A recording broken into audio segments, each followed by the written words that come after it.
మీరు మాట్లాడుతూ వికారాబాద్ ప్రజలు చూస్తున్నారు అన్నారు. వికారాబాద్ ప్రజలు కాదు, రాష్ట్ర ప్రజలు, దేశ ప్రజలు, ప్రపంచ ప్రజలంతా చూస్తున్నారు. ఒక్క వికారాబాదే కాదు. దయచేసి ప్లీజ్ సార్, ఇప్పుడు ఒక విషయం, అవును, ఈ సభ జరుగుతున్న తీరును రాష్ట్ర ప్రజలు, సిద్దిపేట ప్రజలు, వికారాబాద్ ప్రజలు, దేశ ప్రజలు అందరూ చూస్తున్నారు. సభలో జరుగుతున్న తీరును ప్రజలు గమనిస్తున్నారు. రైట్. అధ్యక్ష, గౌరవ డిప్యూటీ స్పీకర్ గారు, గతంలో సభ ఎట్లా జరిగింది, ఇప్పుడు ఎట్లా జరిగింది అని ఒక్క నిమిషం. I'm quoting rules book. Deputy CM, అదే సారీ, సీఎం అవుతారేమో ఫ్యూచర్లో, మంచిదే కదా. We want him to become a CM. అయితే అధ్యక్ష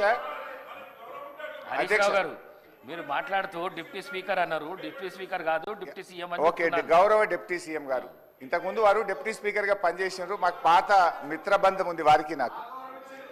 అయితే అధ్యక్ష గౌరవ డిప్యూటీ స్పీకర్ గారు, డిప్యూటీ సీఎం గారు గతంలో ఇప్పుడు ఉన్న రూల్స్ గురించి మాట్లాడారు. I'm quoting rules book sir, assembly rules book, page number 86,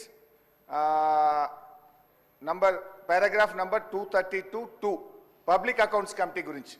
the committee shall have the power to indicate in the proposed timetable the different hours at which the various stages of bills and other business shall be completed.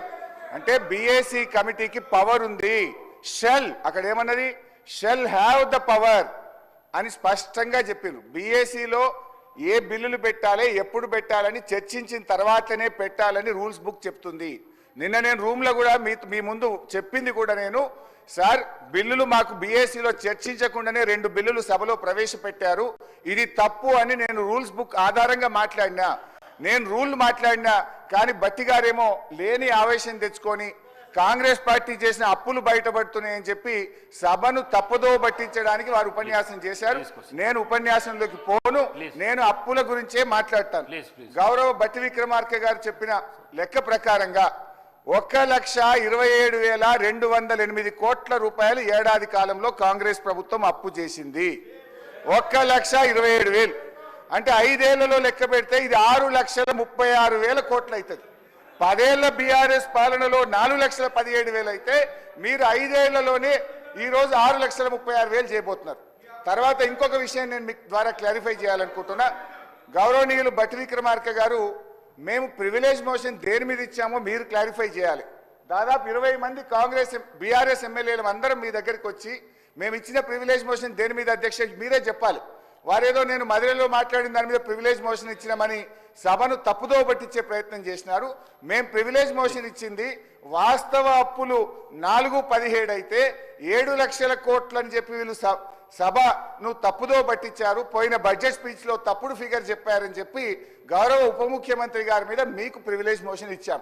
కానీ వారు ఇప్పటిదాకా ఏం మాట్లాడినరు, లేని ఆవేశం తెచ్చుకొని వ్యవసాయ కూలీలకు ఇయ్యద్దా, మీరు దాని మీద ప్రివిలేజ్ మోషన్ ఇస్తారా అన్నారు. తొందరగా ఇయ్యమనే మేము అడుగుతున్నాం. వ్యవసాయ కూలీలే కాదు, 6 గ్యారంటీలు అమలు చేయండి. మొదటి శాసనసభలో చట్టబద్ధత తెస్తా అన్నారు, చట్టబద్ధత తేండి అనే మేము అడుగుతా ఉన్నాం.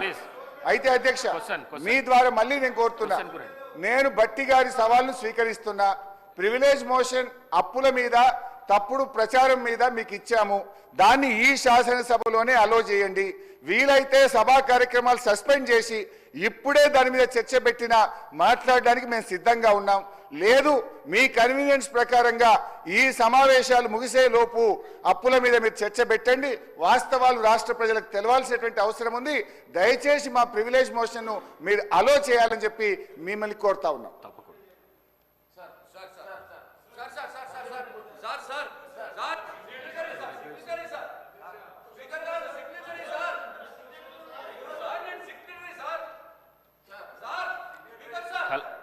గౌరవ సభ్యులు కల్వకుంట్ల సంజయ్ గారు,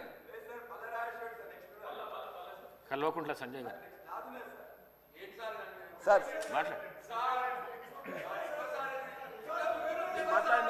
మీరు ఎప్పుడు మాట్లాడుతూనే ఉంటారు కదా.